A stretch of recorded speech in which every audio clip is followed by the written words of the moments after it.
Ladies and gentlemen, the story you are about to hear is true. Only the names have been changed to protect the innocent. Fatima Cigarettes, best of all long cigarettes, brings you Dragnet.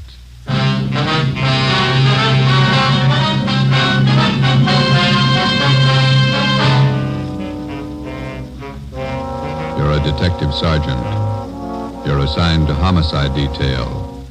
A young woman has been murdered. The body was discovered behind locked doors. The assassin is still at large. Your job, find him. If you want a long cigarette, smoke the best of long cigarettes. Smoke Fatima. Fatima is the long cigarette which contains the finest Turkish and domestic tobaccos superbly blended to make Fatima extra mild. And that's why Fatima has a much different, much better flavor and aroma than any other long cigarette. That's why Fatima is doubling and redoubling its smokers. So, if you want a long cigarette, smoke the best of all long cigarettes. Smoke Fatima. Dragnet, the documented drama of an actual crime. For the next 30 minutes, in cooperation with the Los Angeles Police Department, you will travel step by step on the side of the law through an actual case from official police files. From beginning to end, from crime to punishment, Dragnet is the story of your police force in action. It was Tuesday, January 9th. It was stormy in Los Angeles. We were working a day watch out of homicide detail. My partner's Ben Romero, and my name's Friday. I was on the way to work, and it was 6:45 a.m. when I got to the steps of the City Hall, the Main Street entrance. Hey, Joe, wait up. Morning, Ben. When did they call you? 5 a.m. Donahoe called you? Yeah, miserable out, isn't it? It's pretty wet. My feet are soaking wet. See the transfer list? Yeah. New chief of detectives? Wait a minute, I want to get some gum. Pack of spearmint. Well, I heard about the new chief. Thad Brown. Good man. Piece of gum? Thanks. I wish they'd make up some minds about our shift. Work days, they call you back nights. Work nights, they call you back days. Why don't you put in for a desk job? We never have to call you back. You're here all the time. No, you're just hard to please. Here we are.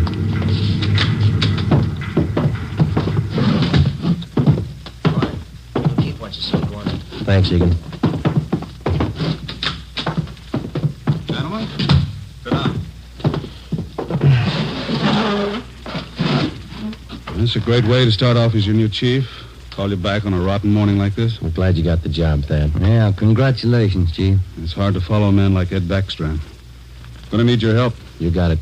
Here's why I called you back. Laura Barclay. The dead body report, nightclub entertainer. Landlady found the body an hour ago. Who's covering? Burton and Anderson, they're out there now.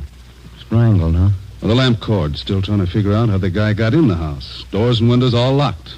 Yeah. Attack. That the motive? For now, yeah. I just came from there. I think there's more. Any reason? Her room wasn't prowled. Yeah. Well, just a hunch. Play it for me.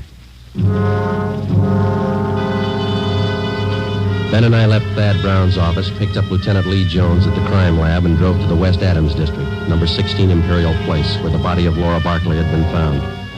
It was an ornate frame structure done in Victorian style, at least 30 to 40 years old. Number 16 was on the ground floor. We went in. A narrow hallway led to the bedroom in the rear of the house. 2 gas jet fixtures, which had been converted to electricity, were the only illumination. This place has seen better days. Anybody else coming out, Lee? I see flash bulbs down there. They must be here already. Lieutenant, Friday, down this way. Hi, Burton. Hi. Photographer's covering the body position. Peterson's dusting for prints. Fred, shoot a couple of overheads. Don't make them all angle shots. Get up high, then move in close. The Chief was right. Room's in pretty good order. Did you talk to anybody, Burton? Landlady lives upstairs. Only 2 people living in the building. Mm-hmm. Did she tell you anything? Said the Barclay girl paid her rent on time. Good tenant. Plays the organ at the Blue Fox. Cocktail lounge. Any idea how the murderer got in here? Not yet. Every door and window in the place is locked. Anything else? That's it so far. We'll give you 15.7 on what we got. Okay, Lloyd. You and Anderson have another detail? Yeah, working on that Westwood thing. 2 uniform men outside if you want anything. Right, thanks. Looks like a tough one, Joe. Whoever did it must have come in through the keyhole. I'll see you later. So long, Larry. Andy. Peterson's dusting for prints. Nothing yet. Only piece of physical evidence so far, the lamp cord she was strangled with. I'll run it through downtown. Not a sign of a struggle. Maybe she wanted to die. Check the bathroom, will you, Ben? Yeah. I'll look around the kitchen. Hey, Pete, have you dusted the lamps yet? Not this one. I'm going to shoot this.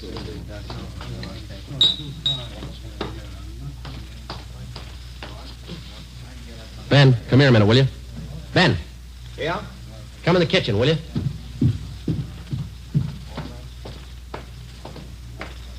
You got a pencil? Oh, yeah. Yeah, here you are. Okay. Take a look at this garbage chute here. Let me see. About 8 feet to the ground. Yeah, big enough for a man to get through. Oh, yeah. Yeah, no problem. Lee. I'll be right there. It could be the answer, Joe. Well, he either got in this way or he was in the house when she came home. What do you got? Garbage chute here. What do you think? Could be. Let me grab a kit. Let's see. Aluminum powder. There it is.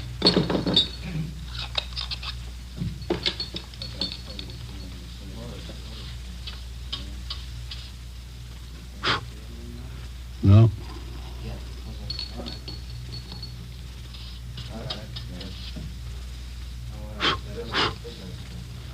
No, nothing on the outside of the lid.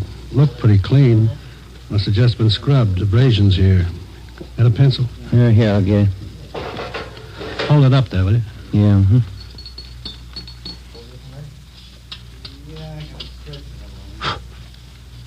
Yeah. There we go. Large prints. Unusually large. Big hands. Can I look inside the chute a minute, Lee? Go ahead. Watch that lid. Yeah, I will. Looks like it's blocked off upstairs. This thing hasn't been used for garbage for some time. Most of them were condemned a few years back. I'll get Fred to shoot these. Let's go in the living room. That desk been dusted, Lee? Yeah, it's clean. Go ahead.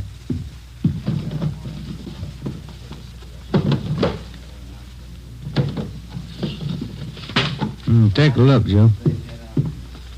Yeah, photographs.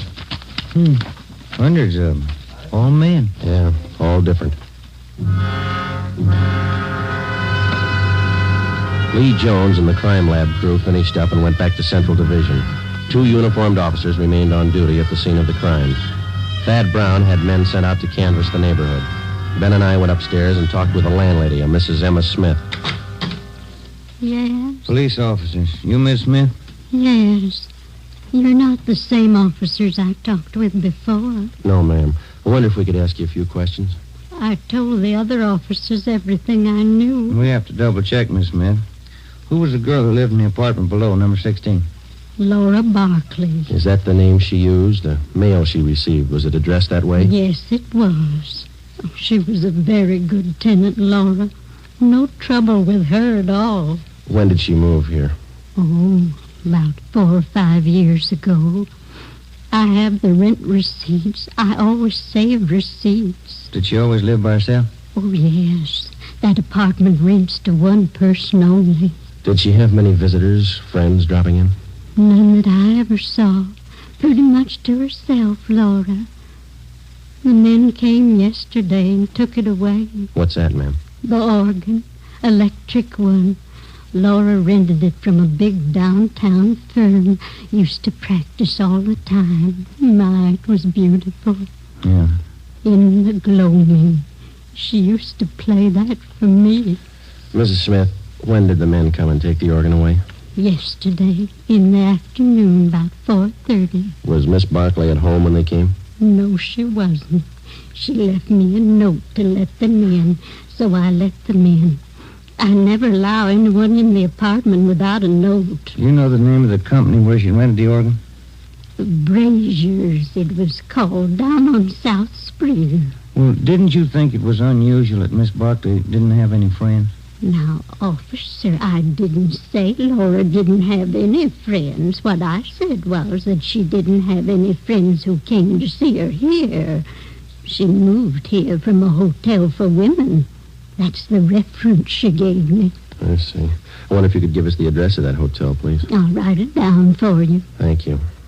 Ms. Smith, did you hear any unusual sounds in Miss Barclay's flat last night? Anything out of the ordinary? If I had, I would have called the police and we'd have saved a girl's life. Well, thank you very much, Miss Smith. Here's her card. If there's anything you think of after we've gone, don't hesitate to call us. Thank you, I will. I hope you get the dirty men who killed Laura. We didn't say it was men, Miss Smith. Well, isn't it always a man? Before we left Mrs. Emma Smith, we asked her about the garbage chute. She said it had not been in use for the last 4 years. We showed her the stack of photos. She could identify none of them. We drove back to Central Division. We checked Brazier's music store. The 2 men who moved the organ were checked out and cleared. We went to the Wynn Hotel for young ladies. They could tell us nothing. Laura Barclay's references were all good. We went back to the office and met with Chief of Detectives Thad Brown. You think he got in through the garbage chute? That's the way it looks, Chief. Went all over the apartment. If there's another way, we haven't found it. All right, you know how he got in. Who is he? We got out an APB on his M.O. Latent fingerprints are making a run on those prints we found. I got an idea about these pictures here. Most of them theatrical stills, show people. Frank Latour and his canine circus. To Laura, all my love, Frank. Tell you what you do. Here's a guy I checked with this morning. Bernard Carubian, theatrical booking agent, huh? Yeah, Barney's office is down in the Orpheum building, 8th and Hill. He booked her into the Blue Fox. See what he can tell you. Right. Grab the pictures, Ben, huh? Oh, yeah. Well, you got more than you started with. Yeah, those fingerprints. We get a make on him, we'll be close to the guy. So was the Barclay girl. But he got away.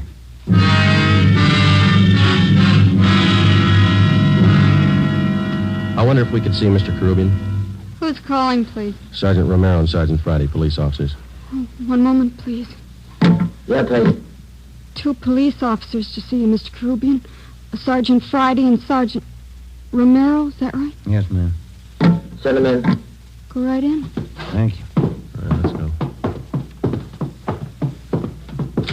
I'll be right with you. When them rosy roses bust through the snow, I'll be coming home on furlough again. When them General Sherman tanks are covered with ice, I'll be home for good, and won't that be nuts? No, this guy's stuff is cornbread. Sit down, fellas. Thank you. Can I help you? Understand that you booked Laura Barclay. Yeah, that's right. I spoke with a... Got his name right here. Chief Thad Brown? Yeah, that's right. He asked me about Laura. Too bad about that. Any clues? We're working on it, Mr. Carubian. What makes a person pull a stunt like that? Laura didn't have no enemies. She had one. Well, I don't know much about her, except I've been booking her for about 4 years. Good organist. Pretty fair voice, too. Got some pictures here. I wonder if you could take a look at them. Yeah, sure. Quite a stack. Yeah, old Frankie Latour and them dogs. Great act. I book 'em. Ricky Rogan, King of the Tap. Gus Sorinoco and that singing seal of his. Yeah, I know all these people. I book 'em all. Did Laura Barclay work with all these people? One time or another, yeah. During the war, USO camp shows, you know. Do you know whether she was close to any of them? Well, come to think of it, she was. That Frankie Latour, crazy about them dogs of his. No, I mean the men themselves. Anybody that she seemed particularly interested in? Never heard her mention anybody. Pretty girl. Did you know her very well, Mr. Carubian? Only when she came in and out of town on an engagement. I'm a married man. Well, then you don't think there's anything to these pictures here of hers, huh? Well, I wouldn't say so. When you're on the road, you always collect photos of the people you work with. Souvenirs. Mm-hmm. Well, thank you very much, Mr. Carubian. Here's our card. You betcha. I sure hope you catch the guy. Wonder why he picked on Laura. Sometimes they don't have a reason. When we left Bernard Carubian's office, we checked by the Blue Fox Cocktail Lounge. It was still early. The sign said open 5 p.m. It was 3:15. We went to the morgue in the basement of the Hall of Justice and looked at the coroner's report. The autopsy report stated that the cause of death for Laura Barclay was strangulation. We went to the second floor of the old city jail building, the crime lab. Nothing on the lamp cord. Standard UL 110 line. About anywhere. No prints. How about the chute, Lee? Went back there and rechecked. You were right. The guy got in through the garbage chute. Found more of the same prints along with some cloth impressions in the dust. Tell you anything? The guy was wearing some kind of tweed, Donegal, 15 to the inch. How about the size of a man, Lee? How big could he be to clear that chute? It had a 20-inch diameter. Almost any man could squeeze through that. Check the ground level of the chute. Cement, no footprints. You don't have too much for it. I got one thing for you. What's that? I think I found your motive, and not the one listed on the report. Yeah? Here are the blow-ups of the body. It's 36 by 54 here. Hold that in, will you, Ben? No, Al. Look through this magnifying glass here. The right hand. Yeah. See where I'm pointing? Ring finger, yeah. Looked like ring marks. That's right. Pretty wide. Must have been good-sized rings. Well, they might still be in that room. I called Thad Brown. He had the room rechecked. No sign. And you think we got a burglary motive on our hands? That's my guess. Thad had the boys check with the landlady. She didn't know anything about any rings the Barclay girl might have had. That doesn't help. I think I got something else here. Library book. Hers? There are cards in one of the pockets inside, checked out from the L.A. Public Library main branch. I think these might be a lead on the missing rings. A librarian sees a person's hands every time they check out a book. That makes sense, Lee. We'll play it that way. What department were the books checked out of? The music room. Well, that's it. I think you've got your motive now and a good set of prints. You're close. Thanks a lot, Lee. Well, let's go to the library, Ben. I'll get it. Crime lab.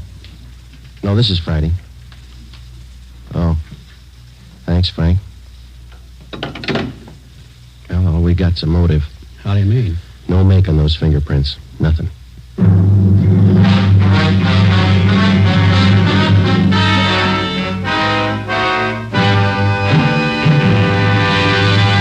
You are listening to Dragnet for the solution to an actual case from official police files. Now, here is a real solution to many of your Christmas shopping problems. If your friends smoke a long cigarette, give the best of all long cigarettes, Fatima. Give Fatima for quality. The name Fatima has always stood for the best in cigarette quality. Give Fatima for flavor. Fatima has a much different, much better flavor and aroma than any other long cigarette. Give Fatima. They're extra mild. Yes, Fatima is the long cigarette which contains the finest Turkish and domestic tobaccos superbly blended to make Fatima extra mild. Yes, extra mild. So give Fatima for Christmas in the attractive golden yellow carton. It's the long cigarette that has doubled and redoubled its smokers. Yes, more and more smokers every day agree Fatima is the best of all long cigarettes. 4:30 p.m. Tuesday, January 9th. Heavy rain. Laura Barclay's murderer was still a free man.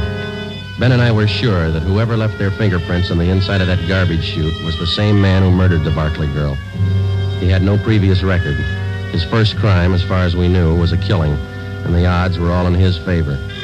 The fingerprints gave us nothing. All we had left to lead us to the killer were 3 library books and a stack of old theatrical photos. The solution of most crimes for the working detective is method and persistence.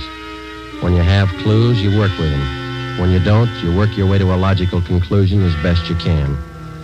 We went to the Los Angeles Public Library, the main branch. The librarians in the music room handle thousands of readers every week. None of them remembered Laura Barclay.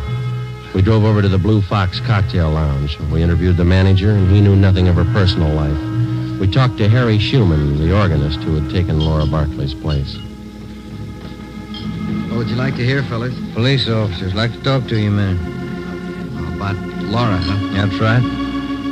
All right, if I keep on playing? The manager wants full 15-minute sets. Yeah, go ahead, that's all right. What can I tell you? How long have you known Miss Barclay? Oh, 4 or 5 years. It's a terrible thing. You got to get to whoever did it. Yeah, we're going to try. Can you think of anybody that might have killed her? I know you ask that question of everybody. I don't know. Does anybody ever know for sure? Sometimes. Well, I don't know. When you think of a person, you never think who might murder her. Maybe you might know a few things about her that you could fill us in on. I'll try. She go in for jewelry much? Rings, things like that? Funny you should ask that. She was nuts for it. Good things. Rings? Had a couple of beauties. Diamonds they were, big stones. Cost $4,000. I know she used to put most of her money into those rings. She buy 'em on time? Yeah. I remember one night she was overjoyed. The night she paid them off. Cost a lot of dough. Can you describe those rings for us? Not too good. I can give you the name of the jeweler she bought them from. That'll do. Do you know anybody else that we might talk to? Don't know any of her friends. She was an only child. No living relatives that I know of. How about her landlady? Yeah. I guess that's it, Harry. Thank you. For what? I wish I could help more. If everybody had your attitude, we'd be out of a job. Before we left the Blue Fox, Harry Schumann gave us the address of Laura Barkley's jeweler. The next morning, we checked with the manager of the store, and he gave us a complete description of the 2 diamond rings which the dead girl had purchased. They were valued at $4,000. He gave us detailed drawings of the rings. We went back to the office, gave the information to burglary detail. An all-points bulletin was put out describing them. Pawn shops throughout the city and state were alerted to watch for the stolen rings. We had lunch with Chief Thad Brown at Costa's Cafe. Never mind, O'Mara. I'll get it. Oh, thank you, Chief. I'll get the tip. Stew was good. Do I have some change for the cigarette machine? Thanks. Need any cigarettes, Joe? No, thanks, Thad.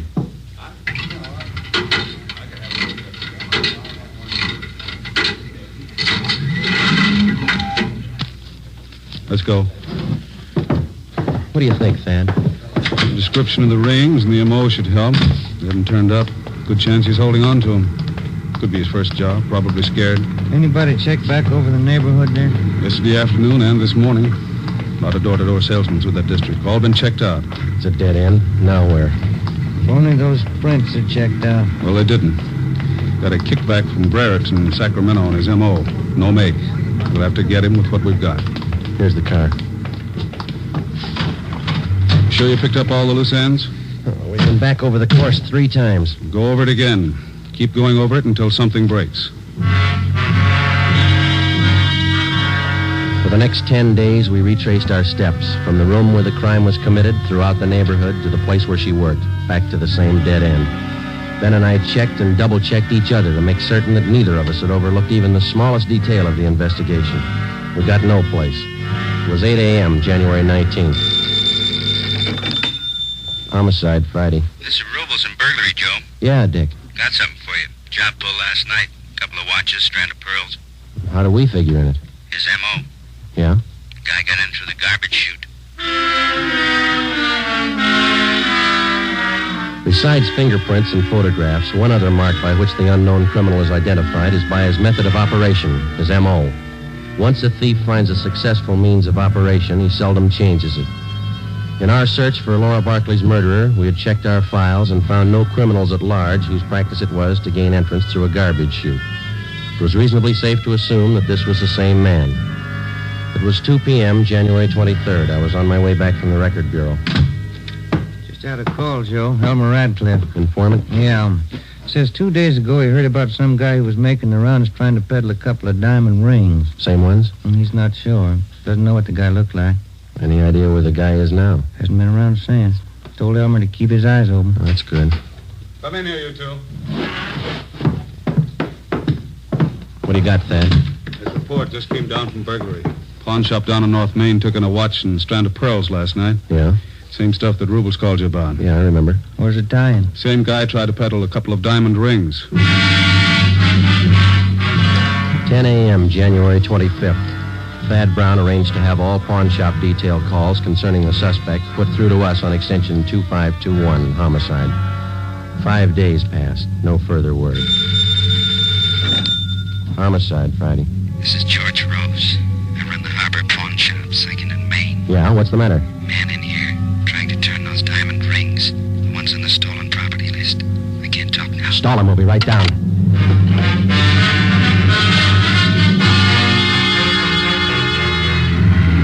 Come on, Ben, move it. Yeah? The next corner. There it is. Just up a block. Pull up. All right, let's go. Yeah. Here we are. Say, fella, look out, Joe. He's got a gun. You all right, Joe? Yeah, out the back way. Let's get him. There he goes, up alley. Can you hit him? You didn't stop him. Watch it. Come on, Joe. He's turning onto Spring. He ran into that cafeteria up the street. Come on, let's run. Where'd he go? You see him? Yeah, there he goes. He's headed for the kitchen. Come on. Stop that man! Stop him! Out the back door into the alley. There he goes. Duck, Ben. All right, Joe, stop. He's not stopping. Stay clear.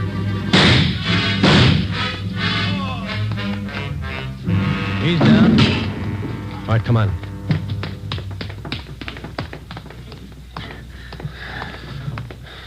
All right, get his guns. Yeah. You got him in the leg, Joe. Hit his head when he fell. All right, snap him on. Look on the little finger of his right hand. 2 diamond rings. Yeah. Doesn't make sense, does it? What's that? $4,000 worth of diamonds, and he's lying on a pile of garbage.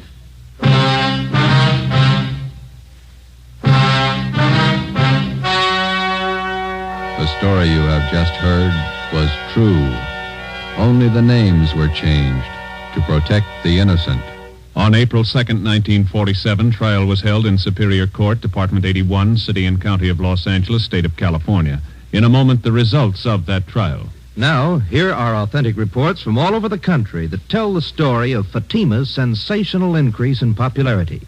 New Orleans Division. Fatima sales up 300%. Detroit Division. Fatima sales up 348%. Los Angeles Division. Fatima sales up 545%. More and more smokers agree Fatima is the best of long cigarettes. So enjoy Fatima yourself and give extra mild Fatimas for Christmas in the attractive golden yellow carton.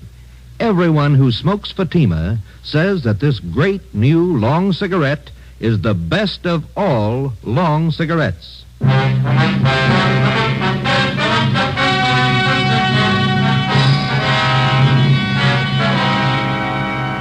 Laura Barclay's murderer was identified as Martin Eric Swanson.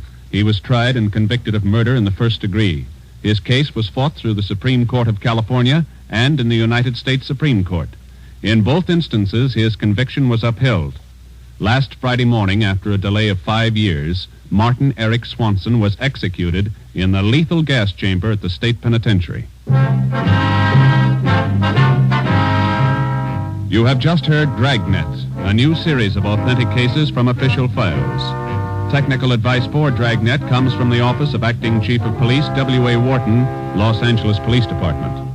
Dragnet honors the city of Youngstown, state of Ohio, and the men who make up the Youngstown Police Department, another of America's great law enforcement agencies. One of these men, Chief of Police Edward J. Allen, honored as Policeman of the Year, who dedicates his life so that yours might be more secure. Fatima Cigarettes, best of all long cigarettes, has brought you Dragnet from Los Angeles.